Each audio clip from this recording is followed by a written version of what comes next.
हाँ तो मेरे चीतो, जो अपना अगला टॉपिक है वो है इलेक्ट्रिक फील्ड। इलेक्ट्रिक फील्ड के बारे में हम पढ़ने वाले हैं। अब तो लिख देते हैं भाई, अगला टॉपिक क्या है बेटा? इसका नाम है इलेक्ट्रिक फील्ड, जिसको ई वेक्टर से लिखा जाएगा। तो बेटा ये बता देता हूं आपको इलेक्ट्रिक फील्ड क्या होता है। इलेक्ट्रिक फील्ड अपने पास में एक इनविजिबल रीजन है, जिस रीजन के अंदर में हम कोई भी चार्ज लेके आएंगे तो उस पर इलेक्ट्रिक फोर्स लग रहा होगा। ठीक है, जो इलेक्ट्रोस्टैटिक फोर्स है वो चार्ज पे लग रहा होगा, उस रीजन को बोला जाता है इलेक्ट्रिक फील्ड। ठीक है, तो इसकी डेफिनेशन लिख लेते हैं। The electric field is an invisible region around a charge. इसी चार्ज के अराउंड में एक इनविजिबल रीजन है, where the charge electric force act on other objects. वो रीजन है जहां पे जो मतलब उसकी वजह से जो इलेक्ट्रिक फोर्स है बाकी और दूसरी ऑब्जेक्ट्स हैं उनके ऊपर में लग रहा हो, उस चीज को बोला जाता है इलेक्ट्रिक फील्ड। एक रीजन ऑफ स्पेस है, जैसे कि अपने पास में कोई चार्ज है, इसके अराउंड में एक रीजन ऑफ स्पेस है जहां पे कोई दूसरा चार्ज लेके आएंगे तो उसके ऊपर पे इलेक्ट्रिक फोर्स लग रहा होगा। ठीक है, उस रीजन ऑफ स्पेस को बोला जाता है इलेक्ट्रिक फील्ड। अब बेटा इलेक्ट्रिक फील्ड के मेजरमेंट के लिए हमें क्वांटिटी डिफाइन करते हैं, जिस क्वांटिटी को बोला जाता है इलेक्ट्रिक फील्ड इंटेंसिटी या इलेक्ट्रिक फील्ड स्ट्रेंथ। ठीक है, to measure electric field we use a quantity called electric field strength. Electric field strength या फिर electric field intensity. Electric field intensity उसी इलेक्ट्रिक फील्ड को मेजर करने के लिए बेटा जो क्वांटिटी यूज करी जा रही है उसी को बोला जाता है इलेक्ट्रिक फील्ड स्ट्रेंथ या इलेक्ट्रिक फील्ड इंटेंसिटी। ठीक है, अब इलेक्ट्रिक फील्ड स्ट्रेंथ को कैसे डिफाइन किया जाता है वो बता देता हूं। ठीक है, तो इलेक्ट्रिक फील्ड स्ट्रेंथ है बेटा किसी भी रीजन की हम कैसे डिफाइन करते हैं कि उस रीजन पे एक छोटा सा चार्ज लेके आए, बहुत मामूली सा एक छोटा सा चार्ज लेके आए, तो उस छोटे से चार्ज पे कितना फोर्स लग रहा होगा पर यूनिट चार्ज, उस चीज को बोला जाएगा इलेक्ट्रिक फील्ड स्ट्रेंथ या इलेक्ट्रिक फील्ड इंटेंसिटी। तो इसका मतलब लिखते हैं बेटा, electric field strength is defined as force per unit test charge experienced by that small charge in that region of space। ठीक है, ऐसे करके इलेक्ट्रिक फील्ड स्ट्रेंथ है उसको डिफाइन किया जाता है कि भाई कोई भी अपने पास में रीजन है उसके अंदर में कितना सा फोर्स एक्सपीरियंस कर रहा है पर यूनिट टेस्ट चार्ज, उस चीज को बोला जा रहा है इलेक्ट्रिक फील्ड स्ट्रेंथ।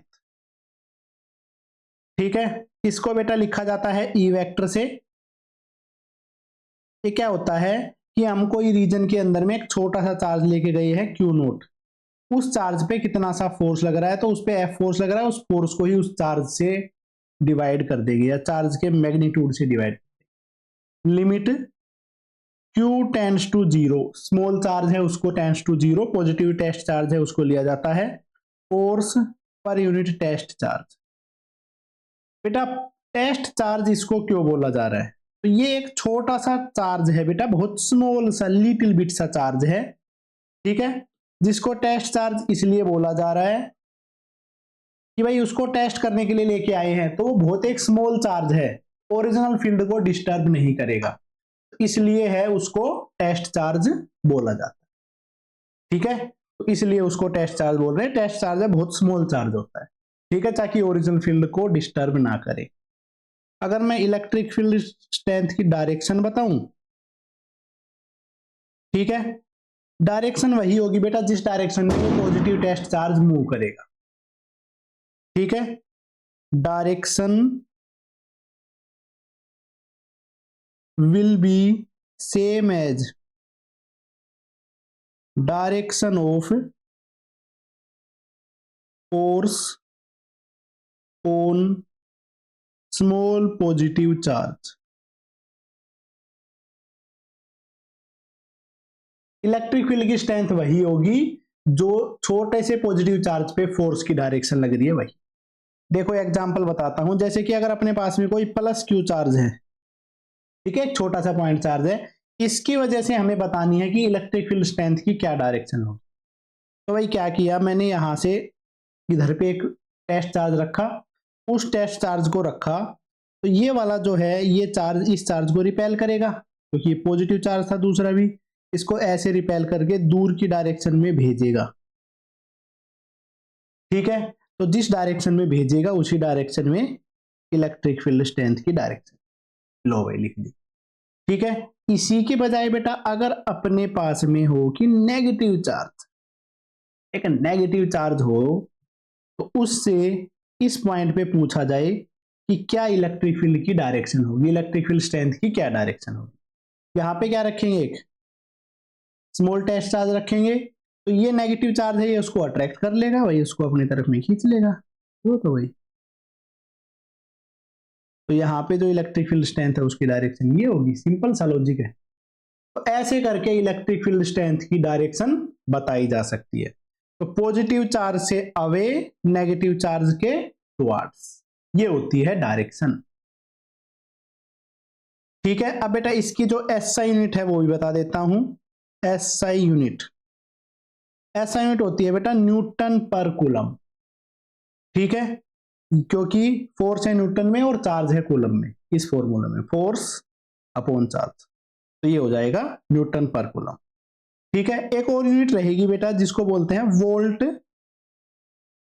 पर मीटर, ये आगे जाके समझ में आएगी जब वोल्टेज के बारे में पढ़ेंगे तब। ठीक है, तो वोल्ट पर मीटर यूनिट भी कई बार यूज करी जा सकती है डायरेक्ट क्वेश्चन में, तो इसलिए इसको भी लिख दिया है, ये भी एसआई यूनिट्स ही होती है। तो अब बेटा एक अपने पास में नोट करके एक चीज आ गई है भाई, इस कोई चार्ज है उस चार्ज पे फोर्स लिखना हो, force on any charge placed in electric field.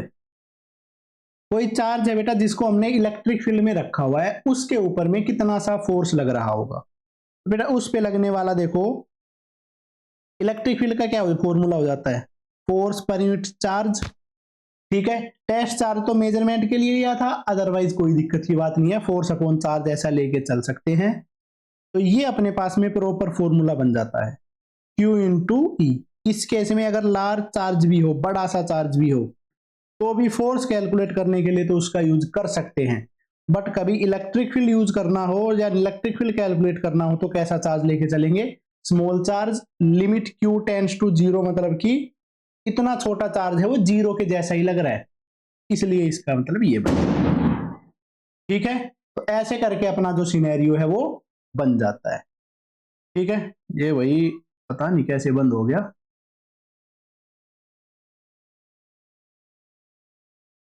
ठीक है बेटा, चलो ओपन हो गया ये।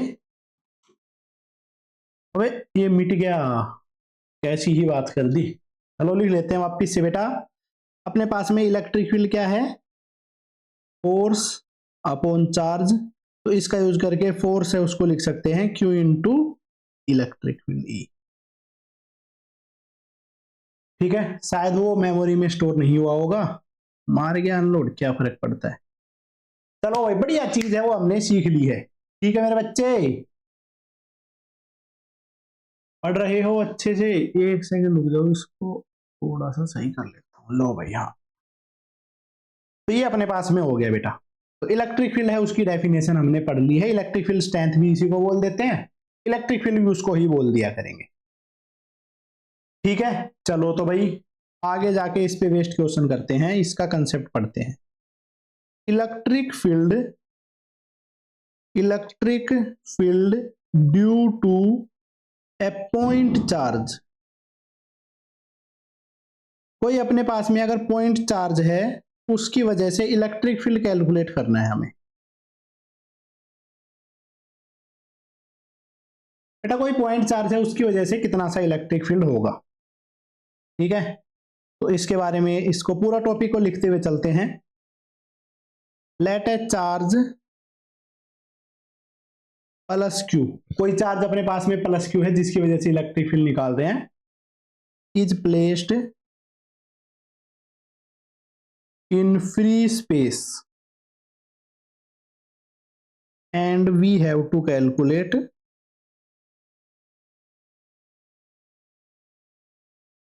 Electric field at a distance small r from this point charge।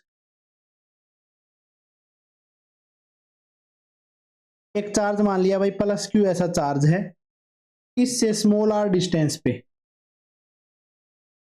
यहां पे एक दूसरा अपने पास में, इस पॉइंट पे हमें इलेक्ट्रिक फील्ड निकालना है, इस पी पॉइंट पे। तो बेटा इस पी पॉइंट पे इलेक्ट्रिक फील्ड है, वो कैसे निकाला जाएगा, इस चीज को समझते हैं। भाई इस पी पॉइंट पे अपना सबसे पहला काम क्या होगा कि एक छोटा सा चार्ज है, उसको यहां पे ले जाके रखें। स्मॉल चार्ज है, नेग्लिजिबल सा, उसको मैंने यहां पे ले जाके रखा। अब बेटा इसके ऊपर में जो फोर्स लग रहा होगा वो लिखूंगा। बेटा जो फोर्स है वो इस डायरेक्शन में लग रहा होगा, क्योंकि इसको रिपेल कर रहा होगा। ठीक है, और इसको, इसके ऊपर में इस डायरेक्शन में इलेक्ट्रिक फील्ड लग रहा होगा, इसी डायरेक्शन में इलेक्ट्रिक फोर्स लग रहा होगा। ठीक है, तो पहले मैं लिखता हूं force on Q note. Q note पे लगने वाला जो फोर्स है वो हो जाएगा K capital Q small Q naught upon R square. Electrostatic force का फॉर्मूला यही होता था। अब इस चीज का यूज करके निकाल लेता हूं इलेक्ट्रिक फील्ड। इलेक्ट्रिक फील्ड मेरे बच्चे, इलेक्ट्रिक फील्ड को कैसे डिफाइन किया जाता है, फोर्स पर unit test charge. Small already है तो यहां पे लिखने की जरूरत नहीं है। इससे ऊपर वाली टर्म को अगर मैं क्यू नोट से डिवाइड करूंगा इस फोर्स को, तो क्या बन जाएगा, के क्यू अपॉन आर स्क्वायर। ऐसे करके इलेक्ट्रिक फील्ड का मैग्नीट्यूड बन जाता है।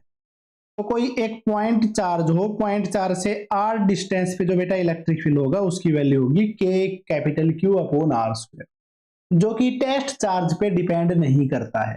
टेस्ट चार्ज से इंडिपेंडेंट क्वांटिटी अपने पास में आ गई है। ठीक है, डायरेक्शन की बात करें तो भाई डायरेक्शन ऑलरेडी हमने लिख ली थी। पॉजिटिव चार्ज हुआ तो अवे की डायरेक्शन में होगा, नेगेटिव चार्ज हुआ तो उसकी डायरेक्शन में होगा इलेक्ट्रिक फील्ड। पहले लिख ली थी तो इसी तरह लिखने की जरूरत अब नहीं है। तो पॉइंट चार्ज की वजह से जो इलेक्ट्रिक फील्ड हो सकता है वो हमने लिख लिया है। चलो भाई इससे आगे करते हैं कि अगर अपने पास में एक चार्ज की बजाय ज्यादा से चार्ज हो तो उस केस में कैसे लिखेंगे। For a system of charges, एक की बजाय ज्यादा चार्ज हो तो उस केस में हमें पता है,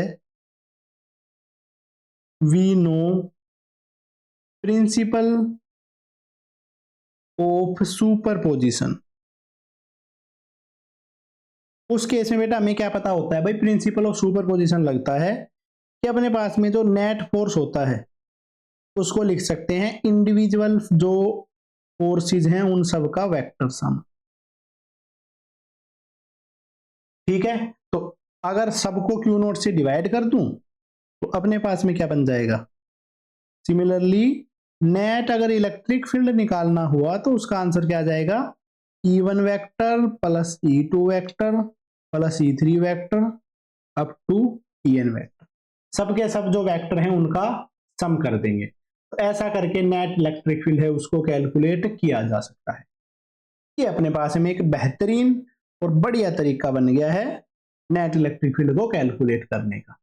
तो इलेक्ट्रिक फील्ड है वो भी प्रिंसिपल ऑफ सुपरपोजिशन को फॉलो कर रहा होगा। ले तो बेटे बढ़िया सी चीज हमने सीख ली है। अब इस पे बेस्ड क्वेश्चन करते हैं।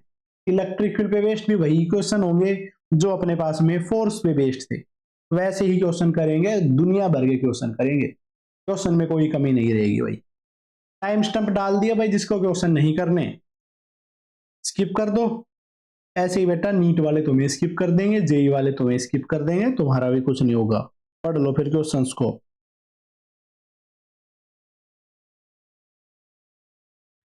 ठीक है, चलो एक एग्जांपल है उससे स्टार्ट करता हूं।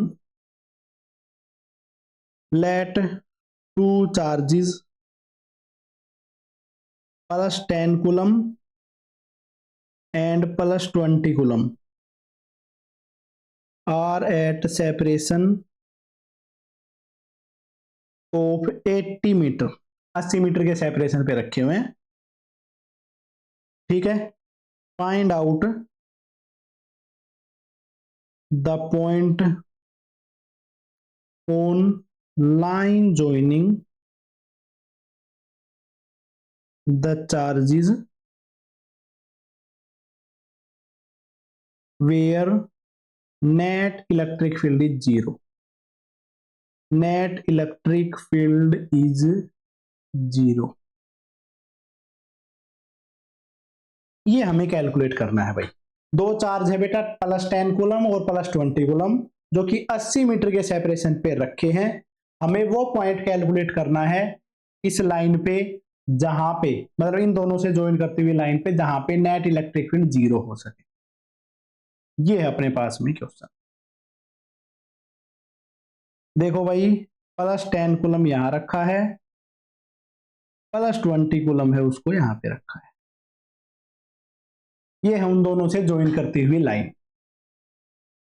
ठीक है, तो भाई ये पॉजिटिव है, ये पॉजिटिव है। इससे अपने पास में कहां पे ऐसा पॉइंट एग्जिस्ट करेगा जहां पे नेट इलेक्ट्रिक फील्ड जीरो हो सके। देखो लेफ्ट में अगर मैं बात करूं तो लेफ्ट में क्या होगा, इस प्लस 10 की वजह से अवे की डायरेक्शन में इलेक्ट्रिक फील्ड, इस 20 की वजह से अवे की डायरेक्शन में। Net electric field left side में कभी भी जीरो नहीं हो सकता। इस टोटल पूरे सिस्टम के राइट में देखते हैं, 10 की वजह से दूर की तरफ इलेक्ट्रिक फील्ड, 20 की वजह से भी दूर की तरफ इलेक्ट्रिक फील्ड, कभी भी जीरो नहीं हो सकता। ठीक है, इसके बीच में कहीं पे ऐसा पॉइंट एग्जिस्ट कर सकता है। ठीक है, और वो पॉइंट देखो यहां पे कहीं पे होगा, पी पॉइंट मान लेते हैं। ठीक है, जहां पे इलेक्ट्रिक फील्ड जीरो हो सकता है। बेटा 10 की वजह से इलेक्ट्रिक फील्ड क्या हो, इस तरफ अवे, 20 की वजह से इस तरफ, ये दोनों इक्वल और अपोजिट होके रिजल्टेंट जीरो कर सकते हैं। अब बेटा 10 का अपने पास में मैग्नीट्यूड कम है, 20 का मैग्नीट्यूड ज्यादा है। तो जिसका मैग्नीट्यूड ज्यादा है, ठीक है, तो वहां से डिस्टेंस भी ज्यादा करना पड़ेगा। जिसका मैग्नीट्यूड कम है तो उसके थोड़ा पास में रखना पड़ेगा, ताकि दोनों की वैल्यू एडजस्ट हो सके। ठीक है, तो जो पॉइंट एग्जिस्ट करेगा वो 10 कूलम के ज्यादा पास में एग्जिस्ट करेगा। ठीक है, तो लाइट वाला जो छोटे वाला चार्ज होता है ना, उसके ज्यादा पास में एग्जिस्ट करता है वो पॉइंट, जहां पे नेट इलेक्ट्रिक फील्ड जीरो हो सके, वो वाला पॉइंट। वैसे तो डिस्टेंस निकाल के ही पता चलेगा, अदरवाइज तरीका बता दिया मैंने।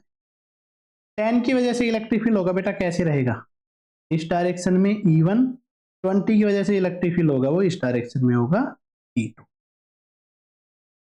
E1 जो है वो क्या है कि electric field at point P due to 10 coulomb.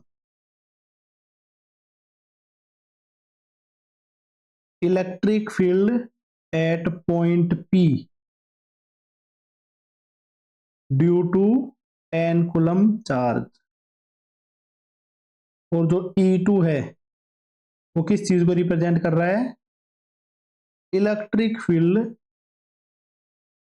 Eight point P due to 20 coulomb charge. ठीक है, बढ़िया चीज है, लिख लिए। ओके मेरे बच्चे, चलो भाई बढ़िया है। ठीक है, अब अपने पास में यहाँ पे क्या है बेटा, यहाँ पे P पॉइंट पे नेट इलेक्ट्रिक फील्ड जीरो होना चाहिए। तो P पॉइंट पे नेट इलेक्ट्रिक फील्ड 0 होना चाहिए। इसका मतलब क्या है कि E1 और E2 इक्वल और अपोजिट होने चाहिए। अपोजिट तो बेटा है, मैग्नीट्यूड में क्या होना चाहिए, E1 और E2 इक्वल होना चाहिए मैग्नीट्यूड। ठीक है, तो देखो ऐसा मान लेते हैं 10 कूलम से ये वाला डिस्टेंस है x, टोटल डिस्टेंस अपने पास में कितना था 80, तो इतना सा डिस्टेंस है वो क्या बन जाएगा 80 माइनस x। लो तो भाई कर दिया हमने, कोई दिक्कत नहीं है। ठीक है, E1 है जो उसकी वैल्यू लिखता हूं पहले तो मैं, E1 वाला इलेक्ट्रिक फील्ड 10 की वजह से, तो k into 10 upon x square, k into 20 upon 80 minus x का स्क्वायर।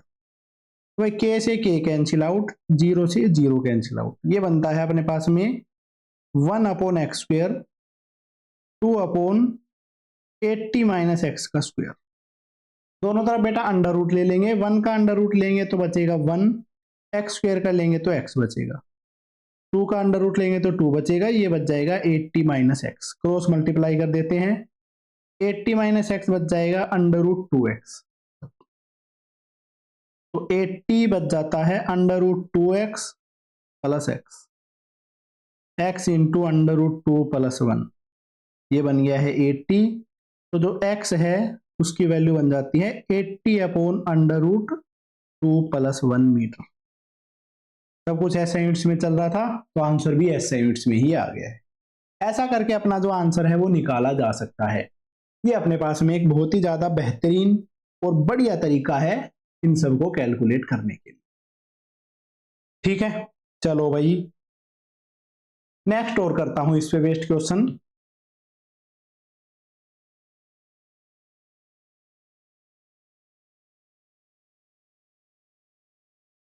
ठीक है, अगला क्वेश्चन देखो, इसको समझते हैं भाई। एक चार्ज है 10 कूलम और वही एक चार्ज है बेटा -40 कूलम। इन दोनों को ऐसे रखा हुआ है, इन दोनों के बीच का जो सेपरेशन है वो है 20 मीटर। इनके बीच का जो सेपरेशन है वो कितना है 20 मीटर। तो find out the point where electric field is 0 on line joining 10 coulomb and -40।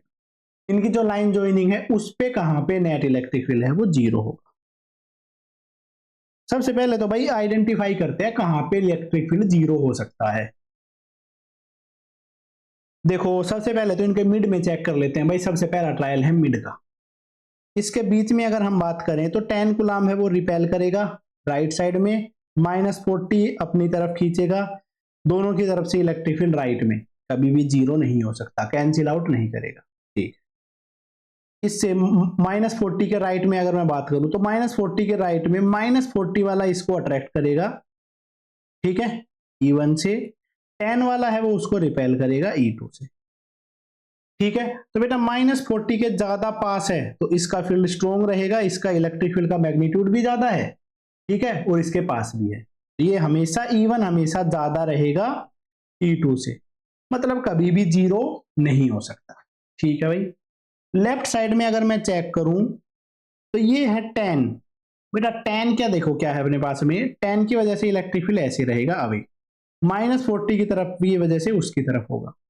10 के पास में जरूर है बट -40 का मैग्नीट्यूड भी तो ज्यादा है, यहां पे कोई ना कोई पॉइंट एग्जिस्ट कर सकता है। ठीक है, जहां जिसकी वजह से इलेक्ट्रिक फील्ड की वैल्यू है वो 0 हो सके। ठीक है, तो only possibility is in left of 10 coulomb so that net electric field will be 0। एक ही पॉसिबिलिटी है जो 10 है उसके भी लेफ्ट साइड में। तो इस चीज का याद रखना, अपने पास में जो है ना इलेक्ट्रिक फील्ड 0 होगा वो पॉइंट कहां पे एग्जिस्ट करेगा बेटा, तो छोटे वाला चार्ज होता है, स्मॉलर चार्ज होता है ना, उसके पास एग्जिस्ट करता है। चाहे दोनों एक जैसे हों, चाहे दोनों न्यारे न्यारे हों, दोनों अगर एक जैसे हुए तो उनके बीच में अलग अलग पोलैरिटी के हुए तो उसके जो जो छोटी पोलैरिटी वाला है, जो सॉरी छोटा मैग्नीट्यूड वाला है, उसकी तरफ एग्जिस्ट करेगा, उसके लेफ्ट में या उसके राइट। ठीक है, तो ऐसा कुछ इसका रहेगा। तो यहां पे एक पॉइंट मान लेते हैं भाई, ये मान लेते हैं इससे x डिस्टेंस पे, 10 कूलम से x डिस्टेंस पे, जहां पे नेट इलेक्ट्रिक फील्ड है वो 0 हो रहा है। 10 की वजह से इलेक्ट्रिक फील्ड है बेटा अवे की डायरेक्शन में, जो कि है E1, -40 की वजह से इलेक्ट्रिक फील्ड है E2, वो उसकी डायरेक्शन में। नेट इलेक्ट्रिक फील्ड 0 होना चाहिए, तो E1 और E2 इक्वल और अपोजिट होना चाहिए। और net electric field to be 0, तो E1 और E2 दोनों का जो मैग्नीट्यूड है वो सेम होना चाहिए। E1 है भाई इस 10 की वजह से, तो आ जाएगा K इंटू 10 अपॉन इधर तक का डिस्टेंस है x का स्क्वायर, K इंटू इस 40 की वजह से क्या आएगा, मैग्नीट्यूड ही लिख रहे हैं, K इंटू 40, और इधर तक का डिस्टेंस क्या हो जाएगा, x प्लस 20 इसका स्क्वायर। तो बेटा K से K कैंसिल आउट, 0 से ये 0 कैंसिल आउट, ये बन जाता है 1 upon x square 4 upon X plus 20 का स्क्वायर। दोनों तरफ अंडर रूट ले लेंगे, 1 अपॉन एक्स, 4 का रूट हो जाएगा 2 upon X plus 20, cross multiply करेंगे, x plus 20 is equal to 2x, x को राइट साइड में ले जाएंगे, तो 2x में से x घटाया तो x बच गया, उसकी वैल्यू बन जाती है 20। ये हो जाता है मेरे शेर अपना आंसर। तो नेट जो है इलेक्ट्रिक फील्ड 0 होगा, उस पॉइंट का डिस्टेंस x जो है वो 20 हो जाएगा, 10 कूलम से 20 पे दूर, -40 से 30 दूर। ये हो जाता है इसका आंसर। ठीक है बच्चे, बहुत बढ़िया चीज है जो हमने सीख ली है। अच्छा चलो, तो भाई इससे आगे जो है वो करते हैं। नेक्स्ट जो चीज है बेटा वो बताता हूं मैं, ग्राफ, इलेक्ट्रिक फील्ड का जो ग्राफ है वो कैसा आएगा। Graph of electric field versus distance, electric field और डिस्टेंस है जो उसका ग्राफ बता रहा हूं, चलो ठीक है बेटा। सबसे पहले कोई अगर अपने पास में एक पॉइंट चार्ज है जो कि पॉजिटिव है, उसकी वजह से इलेक्ट्रिक फील्ड वर्सेस डिस्टेंस का ग्राफ बता रहा हूं। पॉइंट चार्ज की वजह से इलेक्ट्रिक फील्ड क्या हो जाता है बेटा, K Q upon R square, तो electric field is inversely proportional to R square. तो जो इसका ग्राफ है वो ऐसा हो जाता है, inversely proportional to R square का ग्राफ ऐसा हो जाएगा। नहीं तो भाई कोई दिक्कत वाली बात नहीं है। अगर अपने पास में नेगेटिव पॉइंट चार्ज होता तो इलेक्ट्रिक फील्ड नेगेटिव में स्टार्ट होकर ऐसा ग्राफ बन जाता, ऊपर वाला नहीं बनता। तो कोई दिक्कत वाली बात नहीं है, नेगेटिव चार्ज के लिए भी तुम लिख सकते थे। ठीक है, अब बेटा इसका लिख रहे हैं। अगर अपने पास में एक है वो छोटा चार्ज, एक है बड़ा चार्ज, उनकी वजह से कैसे रहेगा। सेकंड अपने पास में है 2 पॉइंट चार्जेस, 2 पॉइंट चार्जेस की वजह से ग्राफ बनाना सिखा रहा हूं भाई। दो अपने पास में पॉइंट चार्ज हैं, इधर पे है एक 10 कूलम, इससे थोड़े से सेपरेशन पे है एक 20 कूलम। बेटा 10 कूलम के जस्ट पास में, इस जहां पे जो चार्ज रखा था उसके जस्ट पास में, तो इलेक्ट्रिक फील्ड बहुत ज्यादा स्ट्रॉन्ग होगा, इनफाइनाइट होगा।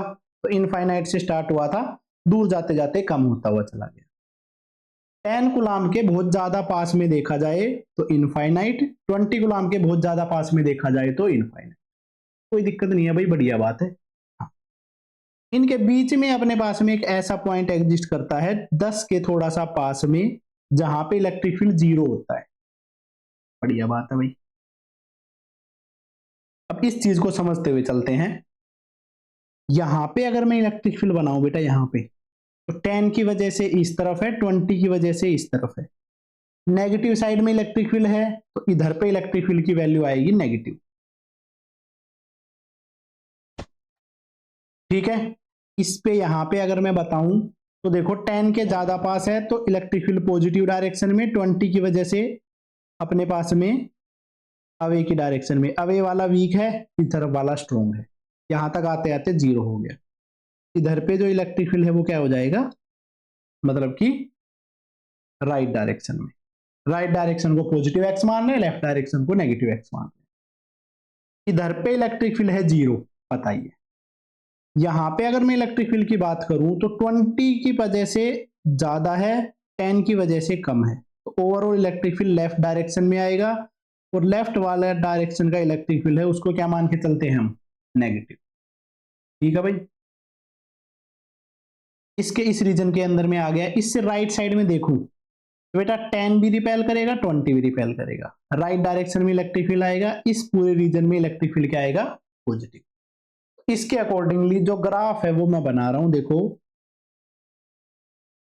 पहले तो था अपने पास में इलेक्ट्रिक फील्ड बहुत ज्यादा पॉजिटिव, वहां से यहाँ पे जीरो पहुंचा, उसके बाद में हो गया नेगेटिव, और 20 के जस्ट पास पहुंचते पहुंचते तो इनफाइनाइट ही हो जाता है। यहाँ पे इनफाइनाइट है भाई, यहाँ पे इनफाइनाइट है।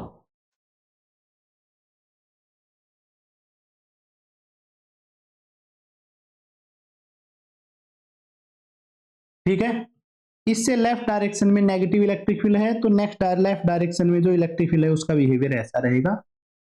ठीक है, 20 के राइट में इलेक्ट्रिक फील्ड है वो पॉजिटिव है तो उसका बिहेवियर है वो ऐसा रहेगा। तो ऐसा करके इलेक्ट्रिक फील्ड का ग्राफ बनता है बेटे। डॉटेड लाइन को रख भी सकते हैं, कोई दिक्कत नहीं है, ये सही है। ऐसा करके अपने पास में इलेक्ट्रिक फील्ड है उसका बिहेवियर बनता है। बहुत पास में, दूर तक जाते जाते तो इनफाइनाइट पे तो जीरो ही हो जाएगा। ऐसे करके इसका ग्राफ बनाया जा सकता है। ठीक है, पूछा जा सकता है बेटा ऐसा क्वेश्चन, ऑप्शन होंगे तो अपने लिए थोड़ा निकालना आसान हो जाएगा, ज्यादा कुछ दिक्कतें नहीं आती है। अगला जो बिहेवियर है वो मैं तुम्हें बना के दिखा रहा हूं, ये 10 और -40 कूलम के बीच का।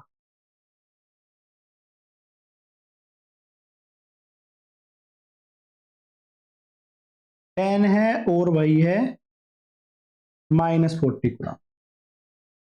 बेटा 10 कूलम है, उसके बाद देखो इस रीजन में, इस पूरे रीजन में क्या रहेगा। इस पूरे के पूरे रीजन के अंदर में अपने पास में इलेक्ट्रिक फील्ड का बिहेवियर क्या रहता है भाई, 10 वाला है उसकी वजह से राइट साइड में, -40 की वजह से राइट साइड में, इस पूरे रीजन में इलेक्ट्रिक फील्ड पॉजिटिव डायरेक्शन में रहेगा।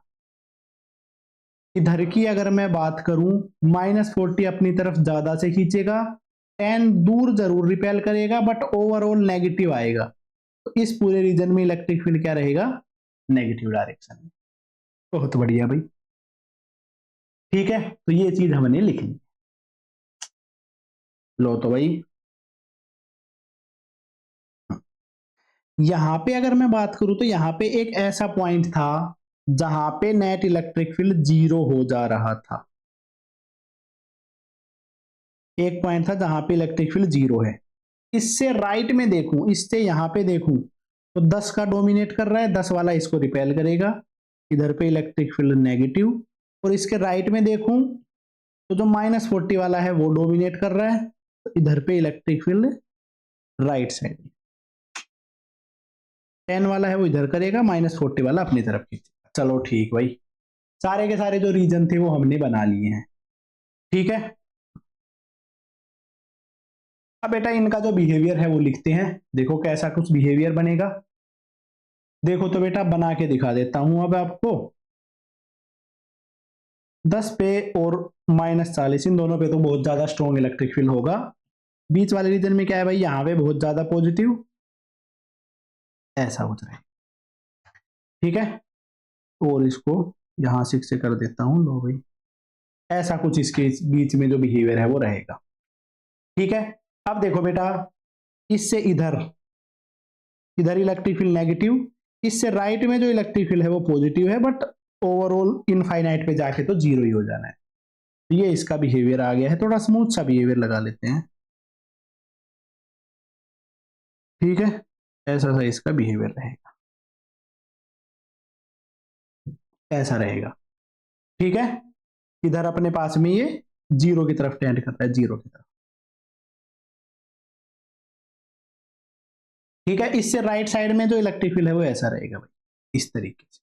ऐसे करके अपने पास में इलेक्ट्रिक फील्ड का जो ग्राफ है वो बनाया जाएगा। इसको अगर मैं डॉटेड लाइन से जोड़ के दिखाऊं, यहाँ पे जो इलेक्ट्रिक फील्ड है उसको टच नहीं करेगा ये, हाँ। ऐसा करके इसका बिहेवियर है वो बनता है बेटा। ऐसे करके जो कॉम्प्लेक्स बिहेवियर है वो भी हम ड्रॉ कर सकते हैं, ठीक है। तो एक बढ़िया सा क्वेश्चन है जो हमने सीख लिया है, ठीक है। इसके बाद करते हैं बेटा नेक्स्ट क्वेश्चन, न्यूमेरिकल्स पे वापिस आते हैं, ठीक है। एच चार्ज प्लस क्यू, इस क्वेश्चन को अलग से लिखता हूं। ये है बेटा अपने पास में नेक्स्ट क्वेश्चन। इस क्वेश्चन को हमें सोल्व करना है और बताना इसका क्या आंसर होगा। देखो, एक चार्ज है प्लस क्यू जिसको प्लेस करा हुआ है सेंटर ऑफ ए स्क्वायर, किसी स्क्वायर के सेंटर पे। ऐसे है अपने पास में स्क्वायर, इस स्क्वायर के सेंटर पे एक चार्ज है क्यू, उसको रखा गया है। If electric field intensity due to charge at corner of square is even, square के किसी भी कॉर्नर पे जो इलेक्ट्रिक फील्ड इंटेंसिटी है, इसके इस कॉर्नर पे इलेक्ट्रिक फील्ड इंटेंसिटी मान लेता हूं मैं, जिसकी वैल्यू है अपने पास में E1, ठीक है। And intensity at mid point of side of square is E2, square के जो मिड पॉइंट है स्क्वायर की साइड का, वहां पे जो इलेक्ट्रिक फील्ड इंटेंसिटी है उसकी वैल्यू है E2। तो E1 अपॉन E2 जो है उसका रेशियो हमें बताना है। बताना बहुत आसान है भाई। स्क्वायर है उसकी साइड मान लेता हूं A, इसकी साइड का इतना सा जो पोर्शन है वो क्या हो जाएगा भाई, A/2। स्क्वायर का जो डायगोनल होता है वो क्या होता है, √2a, और डायगोनल का जो हाफ होता है वो होता है A/√2। ऐसे करके अपने पास में क्वेश्चन है उसका आंसर आ जाएगा E1 अपॉन E2। ये निकालना है KQ अपॉन जो E1 है वहां तक का स्क्वायर, A/√2 का स्क्वायर, बाकी हो जाता है KQ अपॉन इधर तक का डिस्टेंस A/2, इसका स्क्वायर। KQ से KQ कैंसिल आउट, A/√2 है उसका अपने पास में जो स्क्वायर है वो बन जाएगा 2 स्क्वायर, ठीक है। जो एक बार इसको पूरे तरीके से ही लिख लेता हूं, देखो KQ अपॉन A/2, ये बन जाएगा KQ अपॉन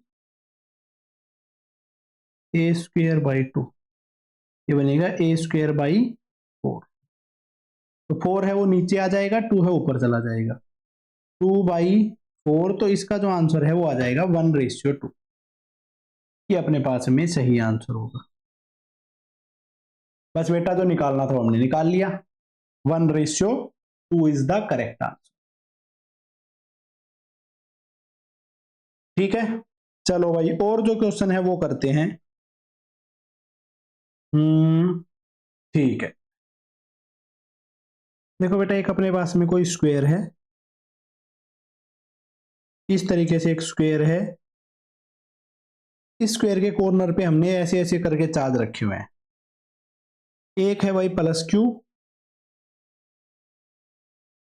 एक है प्लस क्यू, एक है प्लस क्यू, और एक है माइनस क्यू, ठीक है। इसको नाम दिया है A B C D।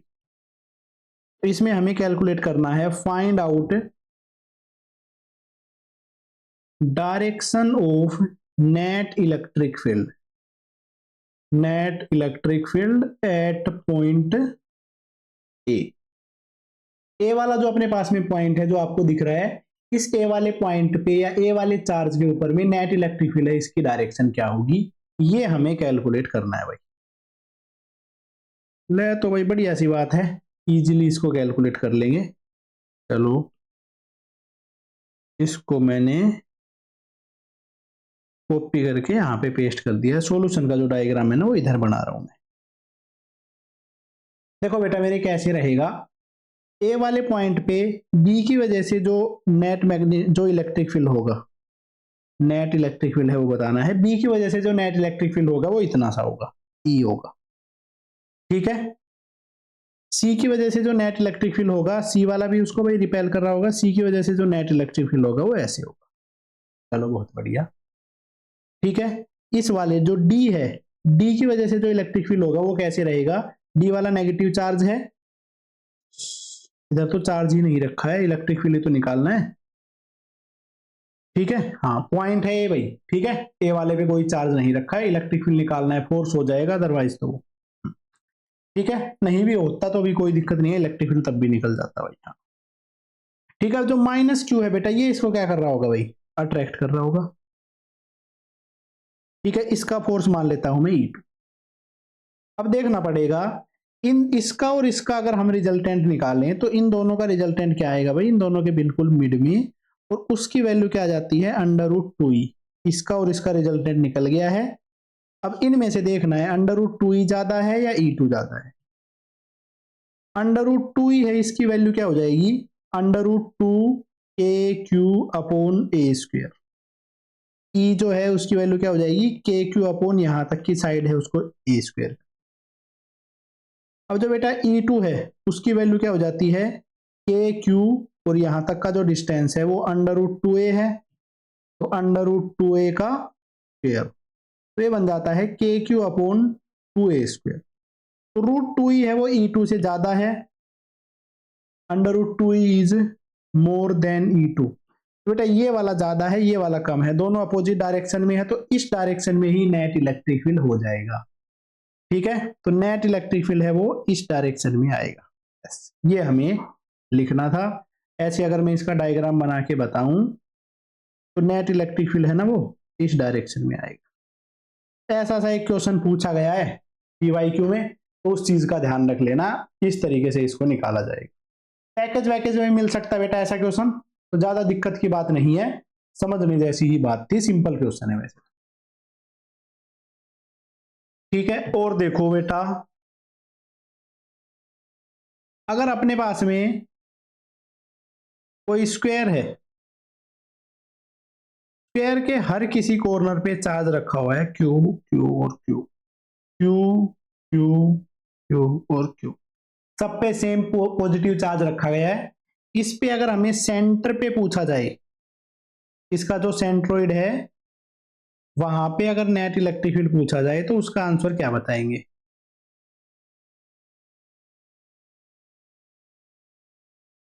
Find out net electric field eight centroid of this square. ये जो स्क्वायर है इसके सेंट्रोइड पे नेट इलेक्ट्रिक फील्ड कितना होगा। तो बेटा इसमें जो अपने पास में इलेक्ट्रिक फोर्स में कंसेप्ट लगाते थे सिमिट्री वाला, वो वाला कंसेप्ट यहाँ पे एप्लीकेबल है।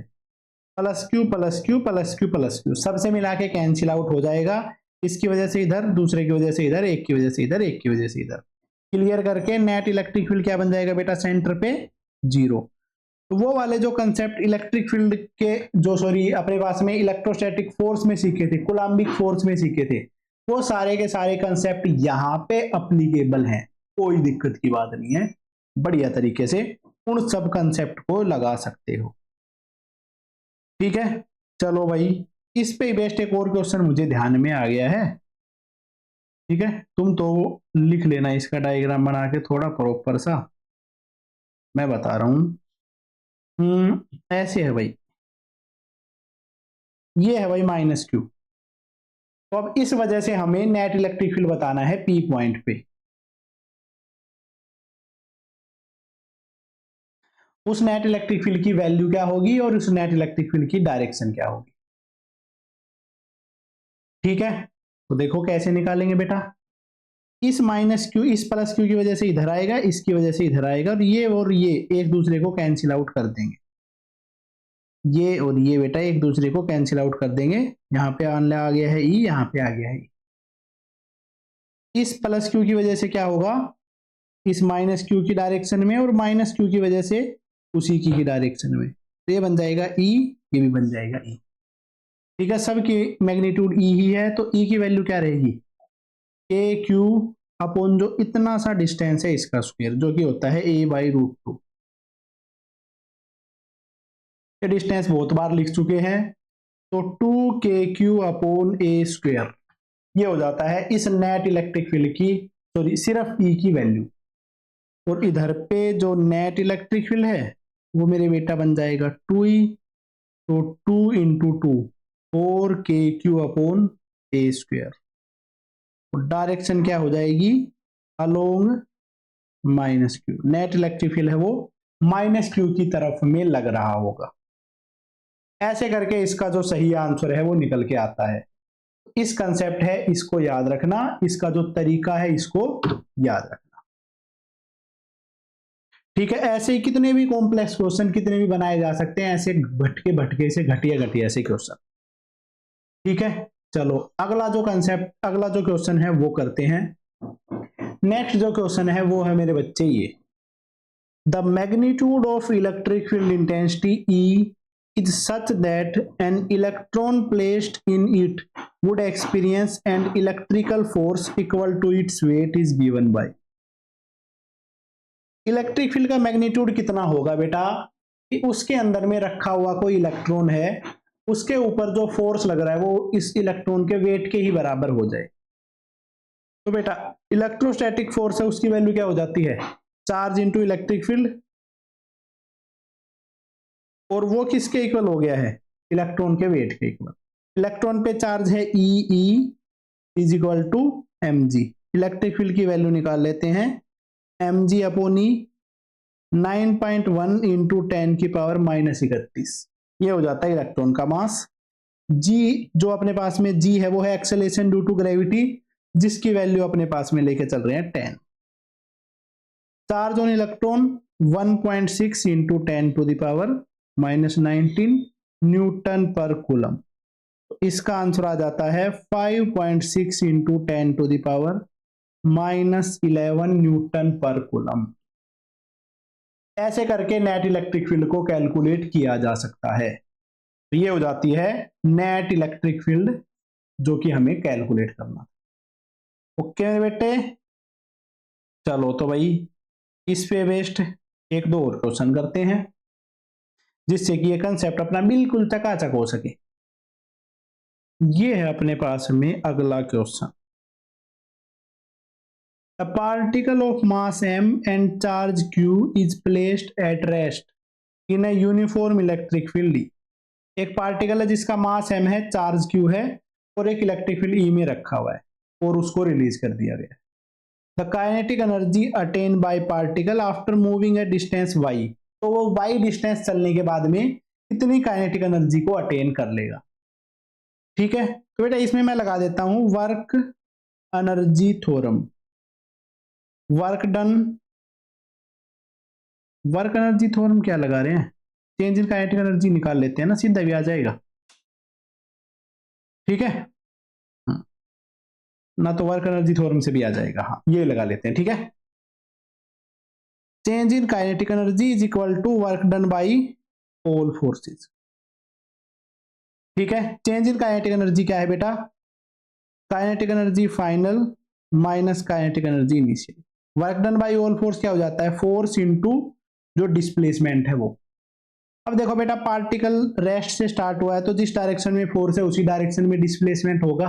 चलो, और अगर चार्ज पार्टिकल Q है, इलेक्ट्रिक फील्ड E में है, तो फोर्स है उसकी वैल्यू क्या हो जाएगी, Q into E into Y. Final kinetic energy निकालनी है, इनिशियली कहां से स्टार्ट हुआ था, रेस्ट से, तो जो फाइनल काइनेटिक एनर्जी है वो अपने पास में क्या आ जाएगी, QE/Y। ये आ जाता है इसका आंसर।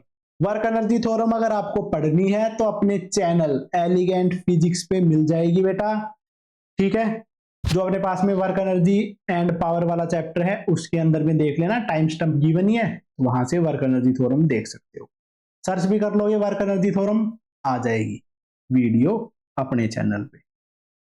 कोई दिक्कत वाली बात इसमें नहीं है, कोई समस्या वाली बात इसमें नहीं है। और देखो मेरे बेटे, अगला जो है अपने पास में क्वेश्चन वो करते हैं। An electron and proton are allowed to move in electric field. ये अपने पास में इलेक्ट्रिक फील्ड में मूव करने के लिए फ्री हैं। Which one has more acceleration,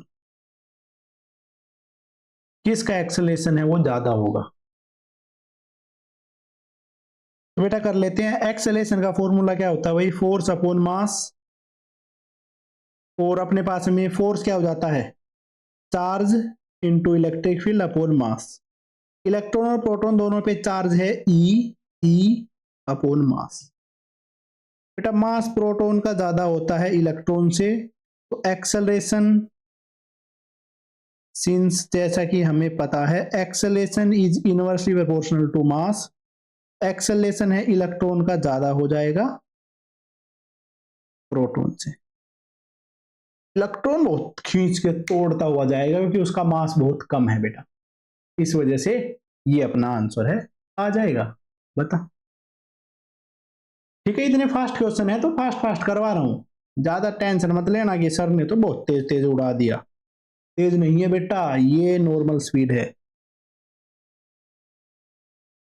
अगला है अपने पास में motion of charge particle inside perpendicular electric field. बेटा किसी भी चार्ज पार्टिकल का जो मोशन है वो लिखने वाले हैं परपेंडिकुलर इलेक्ट्रिक फील्ड में कैसा होगा। अगर उसके मोशन से परपेंडिकुलर इलेक्ट्रिक फील्ड हो तो उस चार्ज पार्टिकल का मोशन किस तरीके से रहेगा, ये चीज हम कैलकुलेट करने वाले हैं, इस चीज के बारे में हम लिखने वाले हैं। ठीक है, तो वही ऐसा मान लेते हैं। देखो बेटे ऐसा मान लिया मैंने, इस तरीके से एक रीजन है जो हमने बना रखा है। इधर पे नेगेटिव चार्ज रख रखा है, इस तरफ पे रख रखा है पॉजिटिव चार्ज। तो इस पॉजिटिव चार्ज और नेगेटिव की वजह से जो इलेक्ट्रिक फील्ड होगा इस पूरे रीजन में इस तरीके से इलेक्ट्रिक फील्ड रहेगा। ऊपर की तरफ इलेक्ट्रिक फील्ड रहेगा पूरे रीजन में। ठीक है, पूरे रीजन में तो क्या ही बनाऊं, चलो बना ही देता हूं भाई ताकि तुम्हें कुछ ज्यादा दिक्कत सी ना आए। ऐसे है इलेक्ट्रिक फील्ड, इस इलेक्ट्रिक फील्ड में किसी चार्ज पार्टिकल का जो मोशन है वो हम पढ़ने वाले हैं। ठीक है, एक अपने पास में है कोई चार्ज जिसपे चार्ज था Q, उसका मास था M, और जो इलेक्ट्रिक फील्ड जिस रीजन तक एग्जिस्ट कर रहा है वो है D। ठीक है, इसके अंदर में जो चार्ज पार्टिकल है उसने एंटर किया, इस तरीके से ये चार्ज पार्टिकल एंटर करेगा, अंदर जाके फोर्स एक्सपीरियंस करने लग जाएगा और इस तरीके से कुछ मूव करता हुआ चला जाएगा। इधर तक तो कोई दिक्कत नहीं आएगी। इलेक्ट्रिक फील्ड में जाते ही अपना जो है ना मोशन है वो इलेक्ट्रिक फील्ड के अकॉर्डिंगली चेंज कर लेगा।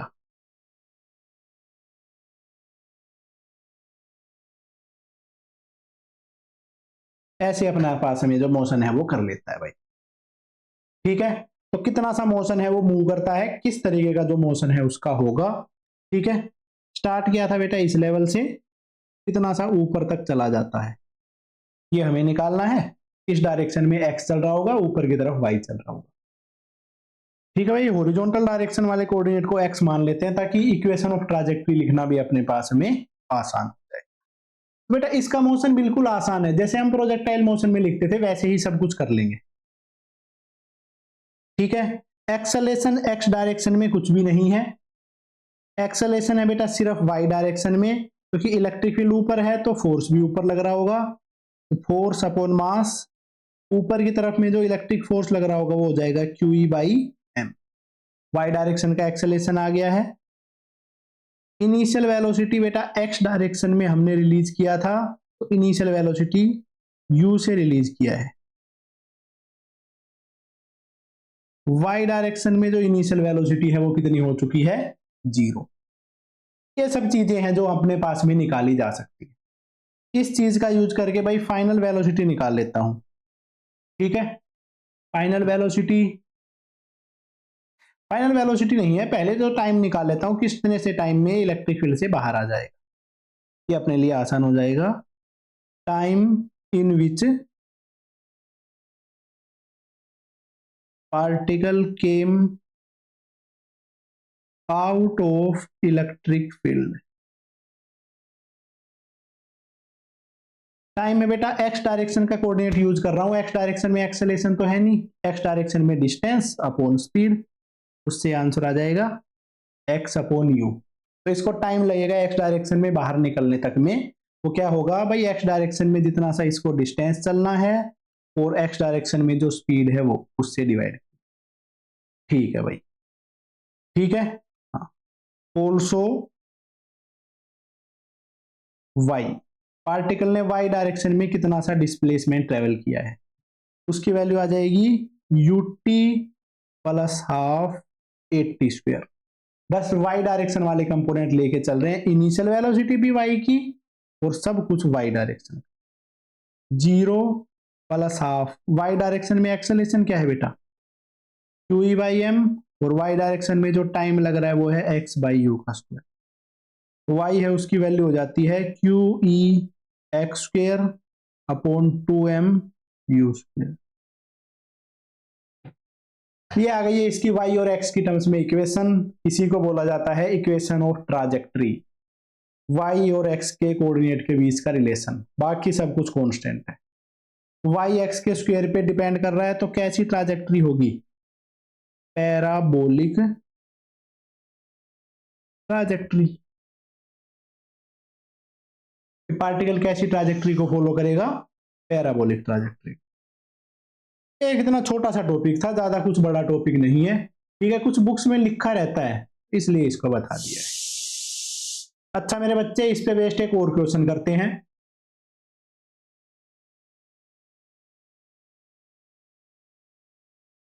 ये है बेटा question, 3 particle are projected in uniform electric field with same velocity perpendicular to electric field. 3 particle है, इनको रिलीज किया गया है सेम वेलोसिटी से, इलेक्ट्रिक फील्ड है जो ऐसी है अपने पास में इसके अंदर में, ठीक है। तो बेटा अब इस केस में हमें कैलकुलेट करना है कि कौन से पार्टिकल का चार्ज बाय मास रेशियो है वो हाईएस्ट होगा, इस पार्टिकल का चार्ज बाय मास रेशियो सबसे ज्यादा होगा, ठीक है। बेटा चार्ज बाय मास रेशियो की बजाय अगर मैं एक्सेलेरेशन देख लूं, पहले एक्सेलेरेशन का फॉर्मूला क्या हो जाता है, पार्टिकल पे फोर्स अपॉन मास, फोर्स की वैल्यू होती है QE बाई एम, सबके लिए इलेक्ट्रिक फील्ड सेम है, ठीक है। तो charge by mass into electric field, तो बेटा एक्सेलरेशन जो है वो डायरेक्टली प्रोपोर्शनल हो गया है चार्ज बाय मास के रेशियो पे। अब बेटा जिसका एक्सेलरेशन ज्यादा होगा वो उतना ही ज्यादा टर्न लेगा, जितना ज्यादा एक्सेलरेशन उतना ज्यादा शार्प टर्न लेगा, इसका मतलब है मोर एक्सेलरेशन मतलब शार्प टर्न। तो इनमें से सबसे ज्यादा टर्न किसने लिया है, सी ने, फिर बी ने और फिर ए ने, ठीक है। तो सबसे ज्यादा एक्सेलेरेशन किसका, एक्सेलेरेशन सी का सबसे ज्यादा, फिर बी का सबसे ज्यादा, फिर ए का सबसे ज्यादा। ऐसे ही चार्ज बाय मास रेशियो सबसे ज्यादा किसका होगा, सी का, तो इसका जो आंसर है वो आ जाता है भाई सी। बस ये आंसर हो गया इसका, लो भाई रे मिट ही गया है। तो बेटा इसका जो आंसर है चार्ज बाय मास रेशियो का, उसकी वैल्यू आ जाती है ये हो जाता अपने पास में बढ़िया सा जो टॉपिक है वो खत्म, ठीक है। इलेक्ट्रिक फील्ड है उसका जो टॉपिक है ये यहीं तक था, इस पे बेस्ड जो हमने क्वेश्चन है वो कर लिए हैं भाई।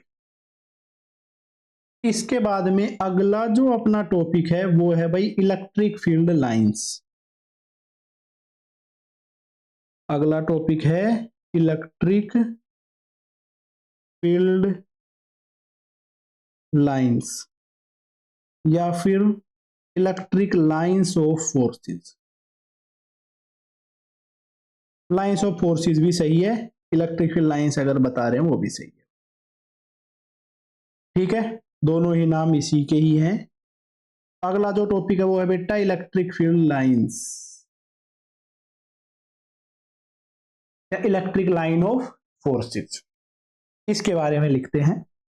बेटा इलेक्ट्रिक फील्ड लाइन अपने पास में होती क्या है, देखो ये बताता। ठीक है, तो इलेक्ट्रिक फील्ड लाइन क्या होती है, स्पेस के अंदर में हमने एक लाइन बना दी है, उस लाइन पे हम कोई भी टेंजेंट बनाएं तो वो नेट इलेक्ट्रिक फील्ड को रिप्रेजेंट कर रही होगी। जैसे कि ये अपने पास में एक इलेक्ट्रिक फील्ड की लाइन। ठीक है, अगर हमें किसी पॉइंट पे इलेक्ट्रिक फील्ड चाहिए, जैसे इस पॉइंट पे इलेक्ट्रिक फील्ड चाहिए, तो हम इस पॉइंट पे टेंजेंट बना लेंगे भाई, जो कि इस पॉइंट के इलेक्ट्रिक फील्ड को बता रही होगी। ठीक है, ऐसे जैसे कि ये पॉइंट है, इस पॉइंट पे अगर हमें नेट इलेक्ट्रिक फील्ड चाहिए तो इस क्यू पॉइंट पे इलेक्ट्रिक फील्ड आ गया। क्यू तो चार्ज के लिए लिख लेते हैं, आर कर देते हैं। इस पी पॉइंट पे इलेक्ट्रिक फील्ड है, उसकी डायरेक्शन ये आ गई है। तो ये एक अपने पास में कर्व है, जिस कर्व पे कोई भी पॉइंट बनाएंगे तो उस पर टेंजेंट बन जाएगी। एक टाइप से इलेक्ट्रिक फील्ड को ही रिप्रेजेंट कर रही है। अगर कोई इलेक्ट्रिक बेटा कोई अगर पॉजिटिव चार्ज को मैं रखूं इस पाथ में, तो इसी पाथ को फॉलो कर रहा होगा। ये हो जाता है एक टाइप से इलेक्ट्रिक फील्ड लाइन का मतलब। ठीक है, पॉजिटिव चार्ज से इलेक्ट्रिक फील्ड निकल के आता है ना, तो इसलिए लिखा है मैंने, स्मॉल पॉजिटिव चार्ज हो तो। इसकी डेफिनेशन लिखते हैं, an electric field line is an imaginary line or curve। कोई इमेजिनरी लाइन या कर्व है drawn through a region of space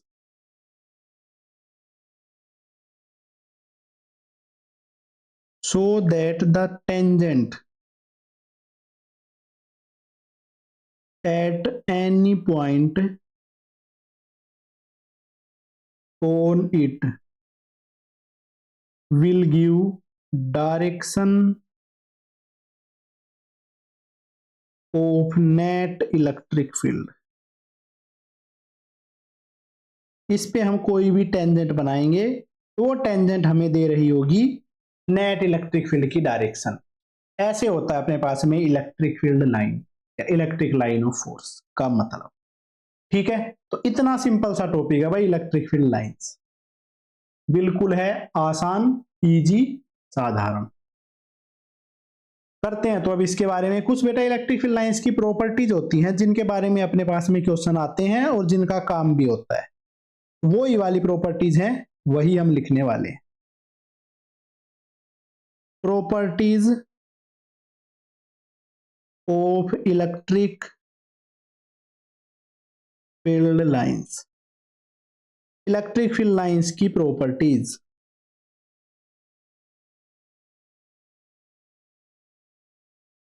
सबसे पहली प्रॉपर्टी क्या है भाई, ठीक है, ये अपने पास हमें बता रही होती है किसी भी पॉइंट के ऊपर में नेट इलेक्ट्रिक फील्ड की डायरेक्शन को। They represent the direction of net electric field at any point.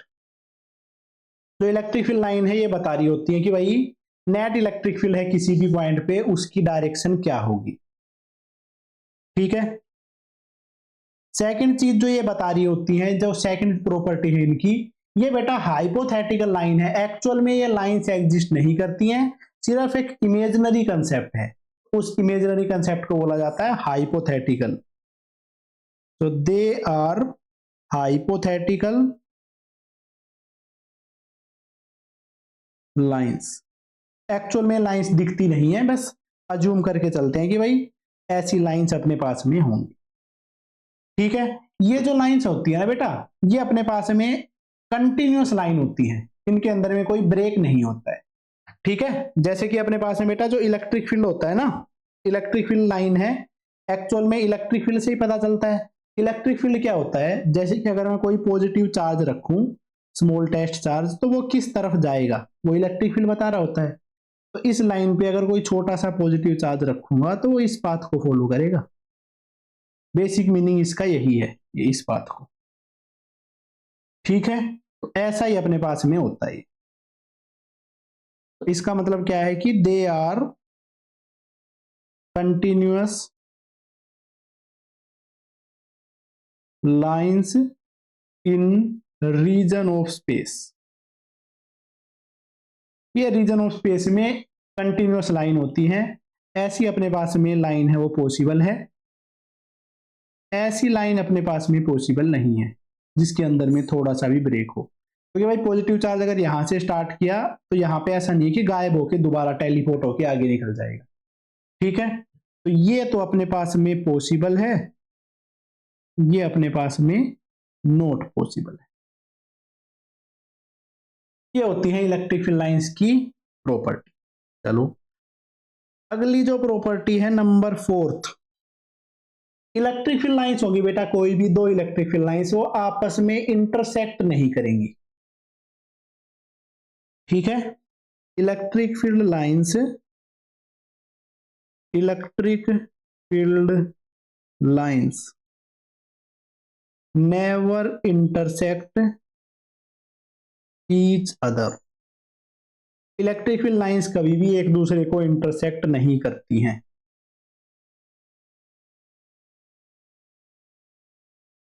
ये अपने पास में दो इलेक्ट्रिक फील्ड लाइन है, मान जाते हैं कि भाई इलेक्ट्रिक फील्ड लाइंस ने इंटरसेक्ट कर दिया है। बेटा अगर दोनों ने आपस में इंटरसेक्ट किया हो तो पी पॉइंट पे इंटरसेक्ट किया है, तो अगर मैं पी पॉइंट पे नेट इलेक्ट्रिक फील्ड लिखूं तो इसकी डायरेक्शन ये भी आ रही है, इसकी डायरेक्शन ये भी आ रही है। ठीक है, तो नेट इलेक्ट्रिक फील्ड की दो डायरेक्शन पॉसिबल है ही नहीं, तो इसका मतलब है ये वाला कभी कंडीशन हो ही नहीं सकता है। तो कोई भी दो इलेक्ट्रिक फील्ड लाइंस आपस में इंटरसेक्ट नहीं करेंगी। अगर बाई चांस करती होती तो एक पॉइंट पे दो इलेक्ट्रिक फील्ड की डायरेक्शन आती, जो कि पॉसिबल ही नहीं है। ठीक है, तो इस चीज को लिख लेता हूं, because at point of intersection पे there are two direction of net electric field. Point of intersection पे दो डायरेक्शन हो जाएंगी इलेक्ट्रिक फील्ड की। ठीक है, and that is not possible, और ऐसा अपने पास में पॉसिबल ही नहीं है, इसलिए इलेक्ट्रिक फील्ड लाइंस का इंटरसेक्शन भी पॉसिबल नहीं है। चलो भाई अगला जो अपने पास में पॉइंट है, पॉइंट नंबर 5। बेटा अपने पास में जो इलेक्ट्रिक फील्ड लाइंस होती है ना वो कभी भी क्लोज लूप नहीं बनाएंगी। ठीक है, क्योंकि अपना जो इलेक्ट्रिक फील्ड है वो कंजर्वेटिव नेचर का होता है। ठीक है, कंजर्वेटिव नेचर का होने का मतलब है एक क्लोज लूप अगर इलेक्ट्रिक फील्ड में किसी पार्टिकल ने मूव कर दिया है तो उसका वर्क डन 0 होगा, कोई भी वर्क डन वो नहीं करेगा। ठीक है, और अगर बाई चांस क्लोज लूप बना रहे होते तो एक क्लोज लूप में मूव करने के लिए चार्ज को वर्क डन करना पड़ता, जो कि पॉसिबल नहीं है। ठीक है, समझाता हूं इसको, पहले लिख लेते हैं। Due to conservative in nature the electric field line never make closed loop. Electric field line conservative होने की वजह से इलेक्ट्रिक फील्ड के कभी भी क्लोज लूप नहीं बनाएंगी। नॉट पॉसिबल, ये वाला जो सिनेरियो है ये बेटा पॉसिबल नहीं है। ठीक है, अब इस चीज का जो मतलब है वो समझाता हूं कि कंजर्वेटिव का क्या मतलब है। देखो बेटा कोई चार्ज पार्टिकल अगर मान लेते हैं यहां से स्टार्ट करता है इनिशियल पोजीशन से, ऐसे घूम के अगर इसी पोजीशन पे आ जाता है तो उस केस में इसको वर्क डन कितना करना पड़ेगा, 0, क्योंकि कंजर्वेटिव होता है इलेक्ट्रिक फील्ड, ये बात हमने पहले से ही पढ़ी हुई है। बट अगर बेटा क्लोज लूप इसने बना दी इलेक्ट्रिक फील्ड ने, इलेक्ट्रिक फील्ड की लाइन ने, तो उस केस में क्या हुआ, कोई चार्ज पार्टिकल क्यू है, उसके ऊपर इलेक्ट्रिक फोर्स इधर लग रहा था, फिर इधर लग रहा था, इधर लग रहा था, तो हर केस में वर्क डन करता रहा। एक क्लोज लूप करने में भी उसको वर्क डन करना पड़ा, बट ये पॉसिबल ही नहीं है, क्लोज लूप करने में कोई भी वर्क डन नहीं करता है। ठीक है, तो लिख देता हूं इस चीज के बारे में,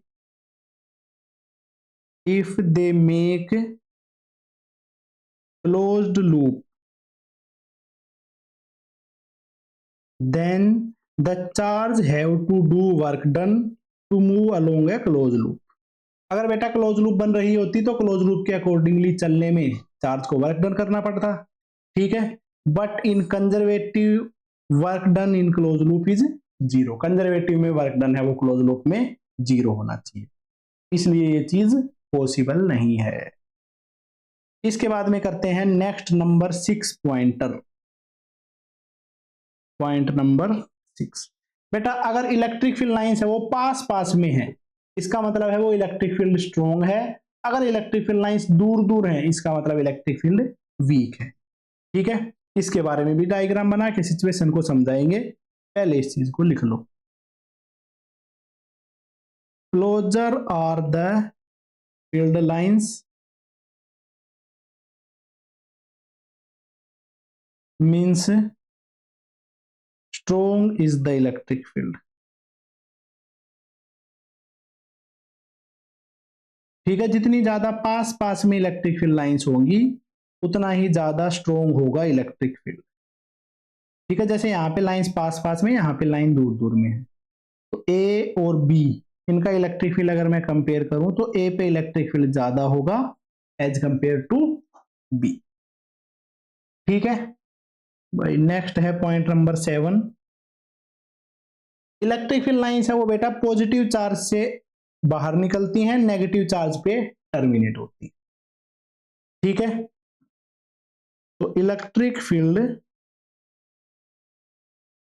लाइंस ओरिजिनेट फ्रॉम पॉजिटिव या इन्फिनिटी से भी ओरिजिनेट हो सकती है, from either positive charge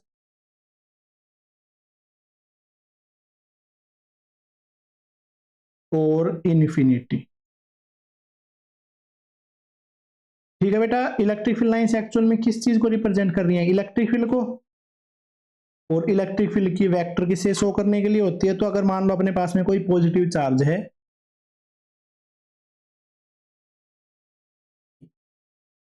positive charge से अगर मैं इलेक्ट्रिक फील्ड लाइंस बनाऊं तो इस तरीके से इलेक्ट्रिक फील्ड लाइंस बनती हैं। यहाँ पे कोई एक छोटा सा चार्ज रखा तो इधर चला जाएगा, छोटा सा पॉजिटिव रखा तो इधर चला जाएगा, तो ऐसे करके अपने पास में जो इलेक्ट्रिक फील्ड लाइंस है वो बन रही है।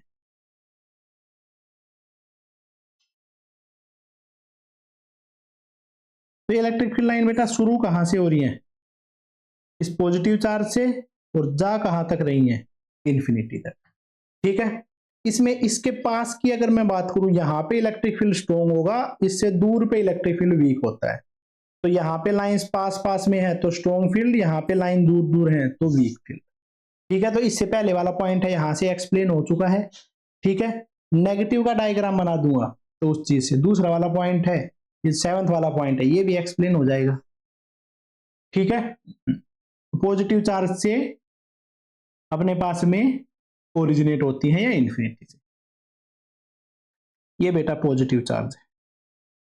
पॉजिटिव चार्ज, पॉजिटिव चार्ज से किस तरीके की डायरेक्शन होती है, रेडियली आउटवर्ड। ठीक है, रेडियस की डायरेक्शन में आउटवर्ड की तरफ में इलेक्ट्रिक फील्ड लाइंस है उनकी डायरेक्शन होती है। ठीक है, इलेक्ट्रिक फील्ड लाइन है वो खत्म कहां पे होती है, टर्मिनेट कहां पे होती है, इलेक्ट्रिक फील्ड लाइंस है वो टर्मिनेट होती है नेगेटिव चार्ज पे। Electric field lines terminate at negative charge और इन्फिनिटी।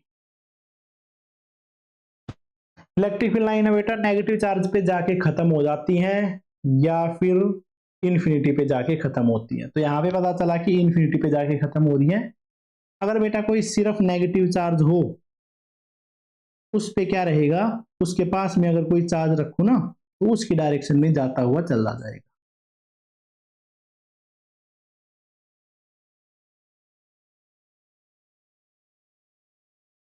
ऐसे रहेगा। तो नेगेटिव चार्ज की वजह से इलेक्ट्रिक फील्ड लाइन है वो ऐसी रहेंगी। कैसा चार्ज है ये, नेगेटिव चार्ज, इसकी वजह से डायरेक्शन आती है रेडियली इनवर्ड। इसकी जो इलेक्ट्रिक फील्ड लाइन है बेटा शुरू कहां से हुई है, इन्फिनिटी से, खत्म कहां पे हुई है, नेगेटिव। तो ये वाला पॉइंट यहां से भी क्लियर हो चुका और ये फर्स्ट पॉइंट है वो भी यहां से क्लियर हो गया। ओके मेरे बच्चे, चलो तो भाई 7th पॉइंट है वो भी खत्म हो गया। और चलो कुछ इलेक्ट्रिक फील्ड लाइंस है वो आपको बना के दिखाता हूं भाई, ठीक है, जिससे कि आपको समझ में आ जाए। एक है अपने पास में भाई पॉजिटिव चार्ज और एक नेगेटिव चार्ज, ठीक है। इन दोनों के बीच में अगर दोनों अपने कांटेक्ट में रखे हुए हैं तो उनके बीच में इलेक्ट्रिक फील्ड लाइन है वो किस तरीके से होंगी। जब पॉजिटिव से बाहर निकलेंगे नेगेटिव पे खत्म होंगी, पॉजिटिव से बाहर निकलेंगे नेगेटिव पे खत्म, पॉजिटिव से बाहर नेगेटिव पे खत्म, नेगेटिव पे खत्म हो रही है, नेगेटिव पे खत्म हो रही है।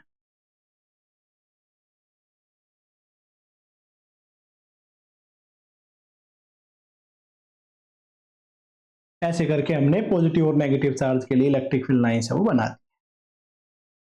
ठीक है भाई, कोई दिक्कत नहीं है, बढ़िया बात है, हमने अच्छे तरीके से इन लाइंस को बना दिया है। ठीक है, अगर बेटा दो पॉजिटिव चार्ज हैं, एक ये है एक ये है, इस केस में देखो क्या है, ऊपर वाला जो डायग्राम था ना वो किसका था, one positive and one negative charge, इसकी वजह से इलेक्ट्रिक फील्ड लाइंस बनाई थी। इसे नीचे में बना रहा हूं दो पॉजिटिव चार्ज की वजह से electric field line, two positive charges. बेटा दो पॉजिटिव चार्ज की वजह से ऐसे जनरल इलेक्ट्रिक फील्ड लाइंस ऐसी होनी चाहिए थी बट आपस में इंटरसेक्ट नहीं कर सकती, तो इधर वालियों ने रिपल्सन की वजह से ऐसी शेप गेन कर ली।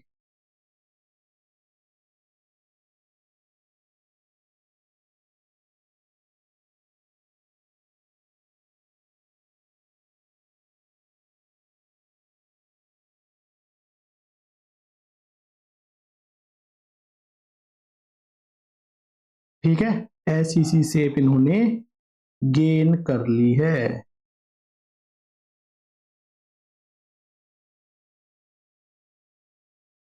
ठीक है, चलो भाई बहुत बढ़िया शेप गेन कर ली है, कोई दिक्कत की बात नहीं है बेटा।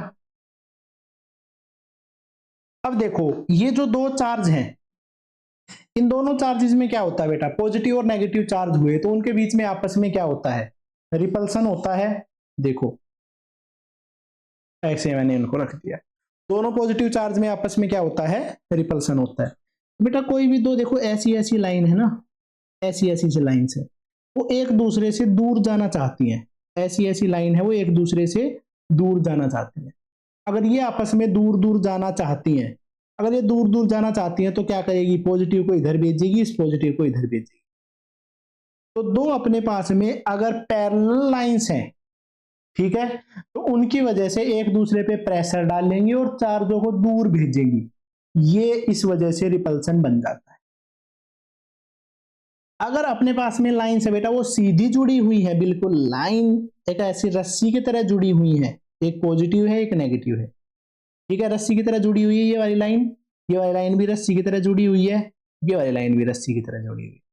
तो ये लाइन एक दूसरे को खींचती है, एक दूसरे की तरफ, एक दूसरे की तरफ खींचेंगी तो ये पॉजिटिव और नेगेटिव आपस में खींच के पास आएंगे। तो ये भी अपने पास में एक प्रॉपर्टी है इलेक्ट्रिक फील्ड लाइंस की, इस प्रॉपर्टी को भी मैं लिख देता हूं। ठीक है, ये क्या है कि field lines has tendency to contract along length, जिसको बोलते हैं longitudinal direction. Longitudinal direction, length की डायरेक्शन में एक दूसरे को खींचना चाहती हैं, जिसकी वजह से अट्रैक्शन बन जाता है। ठीक है, longitudinal direction like a stretched string responsible for attraction between unlike charges, जिसकी वजह से पॉजिटिव और नेगेटिव चार्ज के बीच में अट्रैक्शन आ गया। ठीक है, अगर बेटा उनको लैटरली देखा जाए, लैटरली इस तरीके से, इसको और इसको, तो लैटरली एक दूसरे पे प्रेशर डालना चाहती हैं, जिसकी वजह से वो दूर दूर जा सके। ठीक है, तो the lateral pressure between electric field lines, electric field lines explain mutual repulsion between like charges. इसकी वजह से हमें पता चलता है कि लाइक चार्ज के बीच में म्यूचुअल रिपल्सन है, उसके लिए लैटरल प्रेशर है वो जिम्मेदार है। ठीक है भाई, इलेक्ट्रिक फील्ड लाइंस के बारे में हमने पढ़ लिया है। एक छोटा सा नोट करके और लिख देता हूं, बेटा जितनी ज्यादा number of electric field line है उतना ही ज्यादा चार्ज का मैग्नीट्यूड होगा। Number of field lines is directly proportional to charge magnitude, या फिर मैग्नीट्यूड ऑफ चार्ज। जितनी ज्यादा इलेक्ट्रिक फील्ड लाइंस उतना ही चार्ज का मैग्नीट्यूड। चलो तो इस पे बेस्ड एक क्वेश्चन कर देते हैं।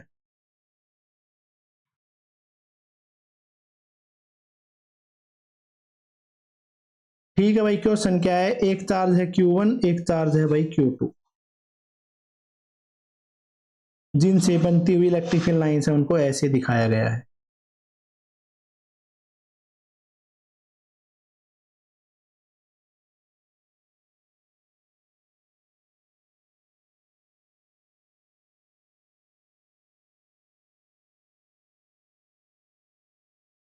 ठीक है, इसमें हमें क्या करना है, find out Q1 upon Q2। बेटा चार्ज का मैग्नीट्यूड कैसे पता चलेगा कि इससे पास होती हुई कितनी ज्यादा number of electric field lines है, तो कैसे पता चलेगा कि भाई Q1 अपॉन Q2, पहले वाले से कितनी फील्ड लाइंस बाहर आ रही हैं, 1 2 3 4 5 6 7 8, 8 लाइंस बाहर आ रही हैं तो +8, दूसरे में 1 2 3 4 5, 5 लाइंस एंटर कर रही हैं तो -5, तो Q1 अपॉन Q2 है उसका मैग्नीट्यूड क्या हो जाएगा, -8/5। ठीक है, बस ये इसका आंसर है। इसमें अंदर जा रही है तो माइनस, एक से बाहर आ रही है तो प्लस, इसका मैग्नीट्यूड है वो इस तरीके से पता चल जाता है। तो ये है अपने पास में इलेक्ट्रिक फील्ड लाइंस के बारे में।